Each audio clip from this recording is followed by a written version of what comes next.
Principles based on observations and experimentation. देखिए, हम discuss कर रहे थे मैनेजमेंट एज अ साइंस। तो आपको साइंस के जो फीचर्स हैं वो देखने हैं, क्या वो फीचर्स मैनेजमेंट में भी अप्लाई होते हैं।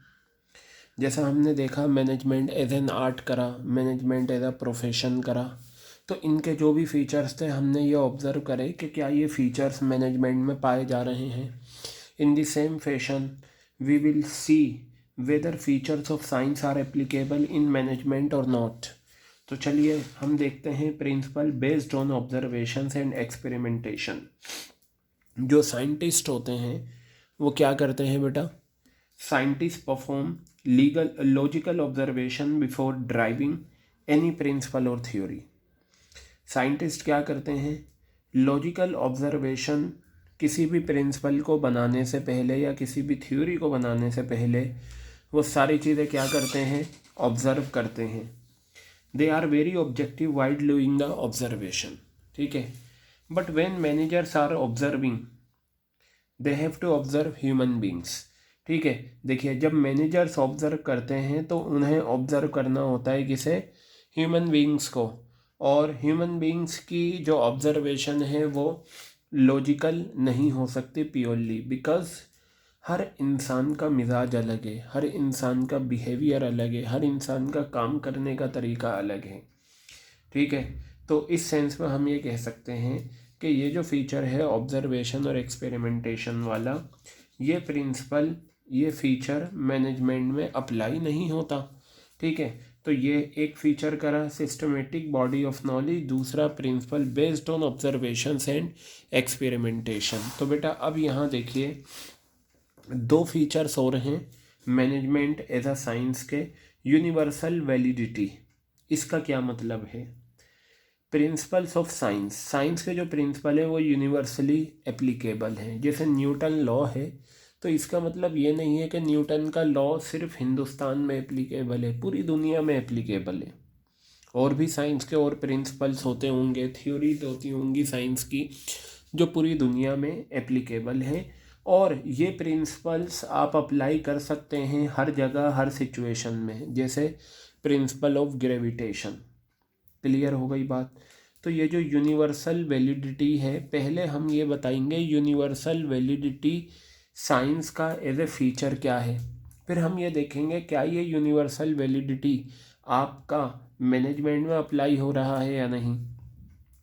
तो यहाँ पर देखिएगा, management principle are not exact like scientific principle. बिल्कुल सही बात है, मैनेजमेंट के जो प्रिंसिपल्स होते हैं वो बिल्कुल एग्जैक्ट नहीं होते साइंटिफिक प्रिंसिपल्स की तरह। मतलब आपने देखो होंगे फ्यूल के प्रिंसिपल्स हमने करे थे, सिचुएशन के हिसाब से हमें उसमें चेंजेस लाने पड़ते हैं। तो ये जो मैनेजमेंट के प्रिंसिपल्स होते हैं, इनकी जो प्रैक्टिकल एप्लीकेशन है और जो इनका इस्तेमाल है वो यूनिवर्सल नहीं है, यानी कि हर जगह ये इस्तेमाल नहीं होता है। इन्हें हमें मॉडिफाई करना होता है सिचुएशन के हिसाब से। क्लियर हो गई बात? प्रिंसिपल ऑफ ग्रेविटेशन है, इसे आप चेंज नहीं कर सकते, ये तो यूनिवर्सली एप्लीकेबल हो, चाहे कैसी भी सिचुएशन हो प्रिंसिपल ऑफ ग्रेविटेशन लगेगा। लेकिन मैनेजमेंट के जो प्रिंसिपल्स होते हैं हमें उसे सिचुएशंस के हिसाब से क्या करना होता है? चेंज करना होता है। तो ये फीचर भी मैनेजमेंट में एप्लीकेबल नहीं है। किसका? साइंस का। अब बात आती है principal based on repeated experiments before developing scientific principle. Scientific principle develop करने से पहले साइंटिस्ट क्या करते हैं? इन प्रिंसिपल को टेस्ट करते हैं under different condition and places. इसी तरीके से मैनेजर्स भी क्या करते हैं? कुछ मैनेजरियल प्रिंसिपल को टेस्ट करते हैं, एक्सपेरिमेंट करते हैं अलग अलग सिचुएशन में, अलग अलग ऑर्गेनाइजेशन में। तो इस वजह से ये प्रिंसिपल अप्लाई होता है, ठीक है। अब वही कंक्लूजन, अगर हम साइंस के फीचर्स को मैनेजमेंट के साथ कंपेयर करें तो हम ये पाएंगे कि कुछ फीचर साइंस के प्रेजेंट हैं मैनेजमेंट में, जबकि कुछ फीचर प्रेजेंट नहीं हैं। इसलिए मैनेजमेंट को हम प्योर साइंस नहीं कह सकते, लेकिन it can be called as applied science on inexact science. Clear है बात ये आपके? तो बेटा अब आप एक चीज़ ध्यान से देखिएगा, ये जो हमने टॉपिक करा है ये हमने करा nature of management as a science. हमने करा क्या करा? Management as a science. ठीक है, तो मैनेजमेंट एज अ साइंस के सारे फीचर्स हमने कर लिए। Systematic body, principle based on observation and experimentation, universal validity, principle based on repeated experiments. Clear है बात? ये था आपका nature of management as science, art, profession. ये हमने डिस्कस कर लिया है। चलिए, हमारा एक टॉपिक रहता है इम्पोर्टेंस ऑफ मैनेजमेंट। ठीक है, इम्पोर्टेंस ऑफ मैनेजमेंट होने के बाद बेटा इस टॉपिक में सिर्फ आपका कोऑर्डिनेशन रहेगा। नहीं, दो टॉपिक रहेंगे, फंक्शंस ऑफ मैनेजमेंट और एक कोऑर्डिनेशन। उसके बाद ये टॉपिक कंप्लीट होगा। तो अब हम एक काम करते हैं, इम्पोर्टेंस की तरफ बाद में आएंगे। पहले हम आते हैं लेवल्स ऑफ मैनेजमेंट। किसकी तरफ आते हैं? लेवल्स ऑफ मैनेजमेंट एक इम्पॉर्टेंट टॉपिक है ये, जो अक्सर आपके एग्ज़ाम में पूछा जाता है। Levels of management. क्लियर है बात? ये तो चलिए हम देखते हैं लेवल्स ऑफ मैनेजमेंट क्या कहता है। ठीक है, लेवल्स ऑफ मैनेजमेंट में बेटा आप देखेंगे, देखिए एक कंपनी होती है, मैं पार्टनरशिप फर्म की बात नहीं कर रहा, मैं सोल प्रोप्राइटरशिप बिजनेस की बात नहीं कर रहा, मैं बात कर रहा हूँ किसकी? कंपनी की। सवाल ये है, एक कंपनी को चलाता कौन है? कौन है कंपनी का मालिक? बेटा कंपनी का कोई एक मालिक नहीं होता। ठीक है, जो लोग कंपनी के शेयर्स खरीद लेते हैं वो कंपनी के मालिक बन जाते हैं, वो कंपनी के मेंबर बन जाते हैं। क्लियर है? आगे हम सीखेंगे शेयर्स क्या होते हैं। अगर मैंने रिलायंस कंपनी का 100 रुपये का एक शेयर ख़रीद लिया तो 100 रुपये की हिस्सेदारी, ऑनरशिप मेरी हो गई रिलायंस कंपनी में। क्लियर है बात? अब कंपनी में क्या होता है, एक तो वो लोग होते हैं जो टॉप लेवल पर होते हैं, एक होते हैं मिडिल लेवल पर, और एक होते हैं लोअर लेवल पर। ठीक है, ये तीनों मिलकर लेवल्स ऑफ मैनेजमेंट कहलाती है। जो टॉप लेवल पर होते हैं उनके पास पोजीशन ज़्यादा होती है, उनके पास राइट्स ज़्यादा होते हैं, उनके पास जिम्मेदारियां ज़्यादा होती हैं, उनका स्टेटस ज़्यादा होता है, उनकी सैलरी ज़्यादा होती है। वो काम करते नहीं करवाते हैं।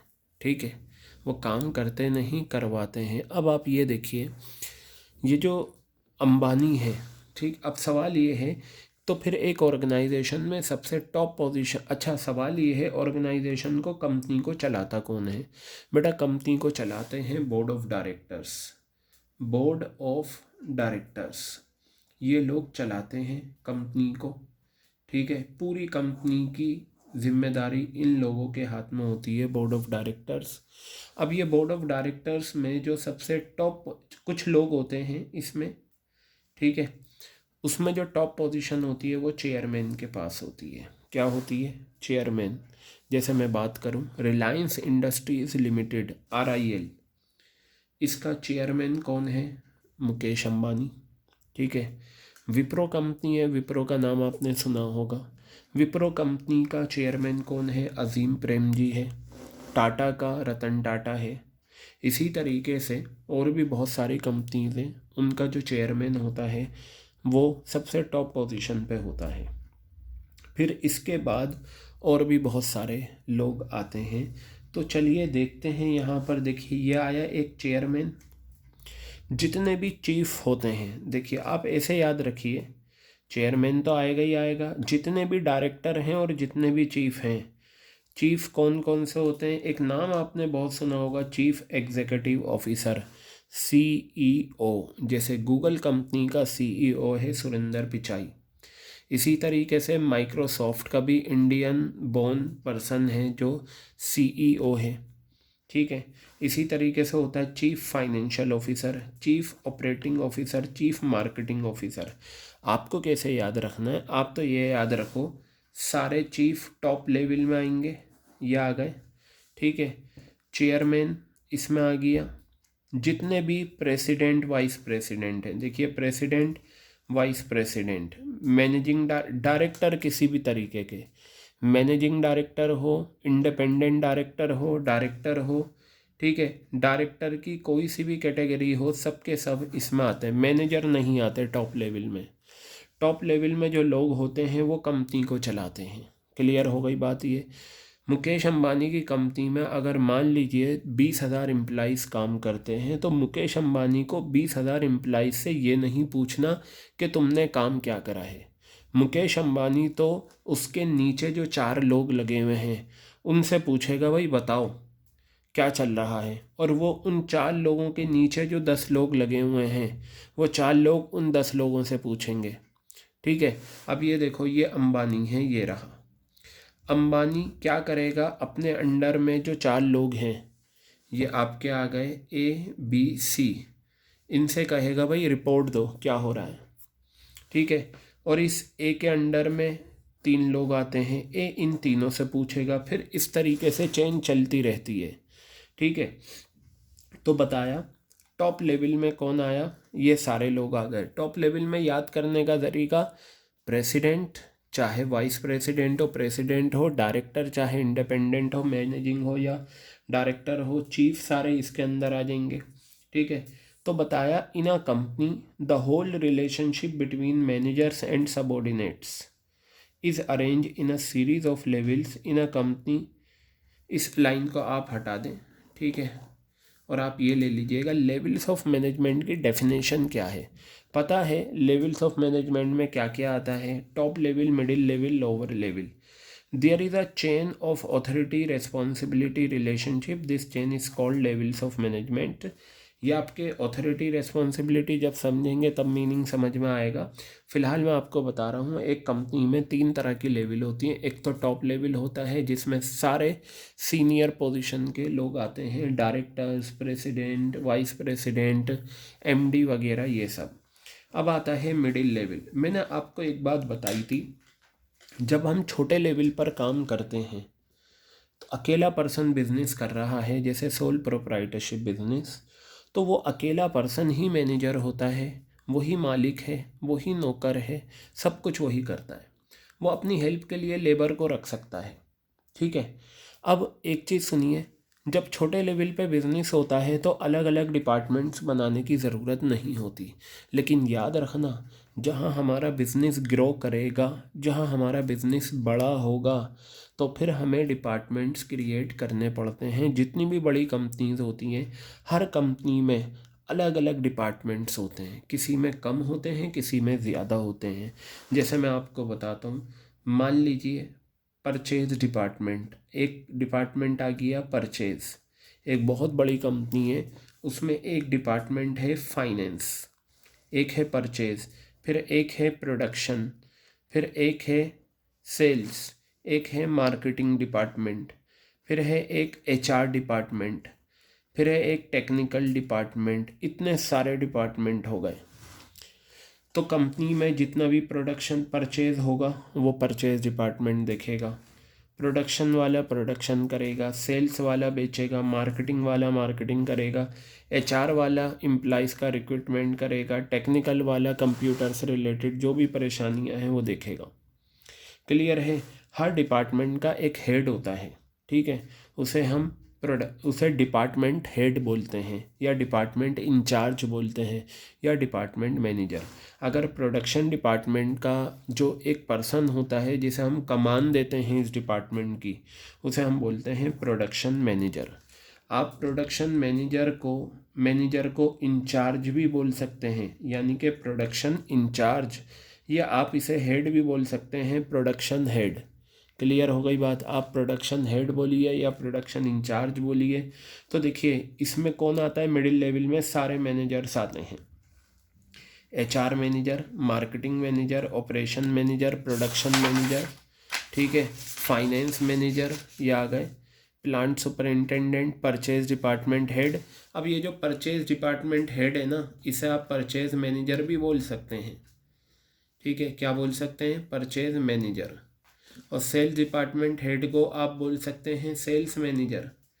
क्लियर है बात। Purchase manager, sales manager. बताइए क्लियर है।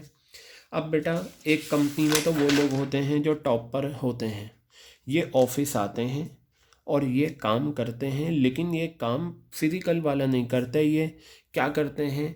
अपना मेल चेक करना, बिजनेस लाना, मीटिंग्स करना, क्लाइंट से डील करना, बड़े बड़े प्रोजेक्ट्स में पैसा इन्वेस्ट करना, उसके रिगार्डिंग डिसीजन लेना। वो डिपार्टमेंट के हेड ये रहे। अब इनके डिपार्टमेंट में कौन लोग काम करते हैं? लोअर लेवल वाले। लोअर लेवल में कौन कौन आता है? सुपरवाइज़र आ गया। सुपरवाइज़र बेसिकली होता है जो सुपरवाइज़ करता है, काम को देखता है। जैसे मैं आपको बताता हूँ, वोडाफोन का आपने नाम सुना है। वोडाफोन के स्टोर होते हैं। मान लीजिए दरियागंज में वोडाफोन का स्टोर है और वहाँ 12 एम्प्लॉइज़ हैं, और उन 12 एम्प्लॉइज़ पे एक मैनेजर है जिसे हम बोलते हैं ब्रांच मैनेजर। तो वो जो ब्रांच मैनेजर होगा वो अपना ऑफिस में बैठेगा पीछे की तरफ या ऊपर की तरफ उस ब्रांच में, ठीक है। वो कस्टमर से डायरेक्टली डील नहीं करेगा। कोई अगर इशू आता है या एस्केलेशन आता है तब वो आ जाए, अदरवाइज़ वो ऊपर बैठेगा। लेकिन वो जो 12 एम्प्लॉइज़ काम कर रहे हैं उनमें जो ज़्यादा इंटेलिजेंट है, ज़्यादा अच्छा काम करने वाला है, उसे उस ब्रांच का सुपरवाइज़र बना देते हैं कि देख भाई, 12वें तो तुम हो, तुम और 11 हैं, तो उन 11 को तुम सुपरवाइज़ करोगे, उन 11 के काम को तुम देखोगे। क्लियर हो गई बात ये?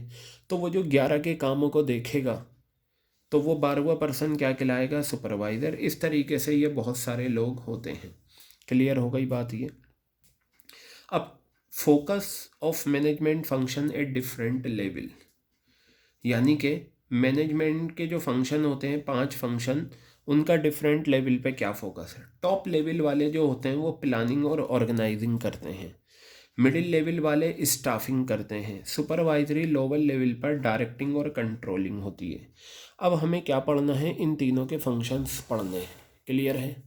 तो चलिए हम नेक्स्ट वीडियो में इन तीनों के फंक्शंस देखेंगे।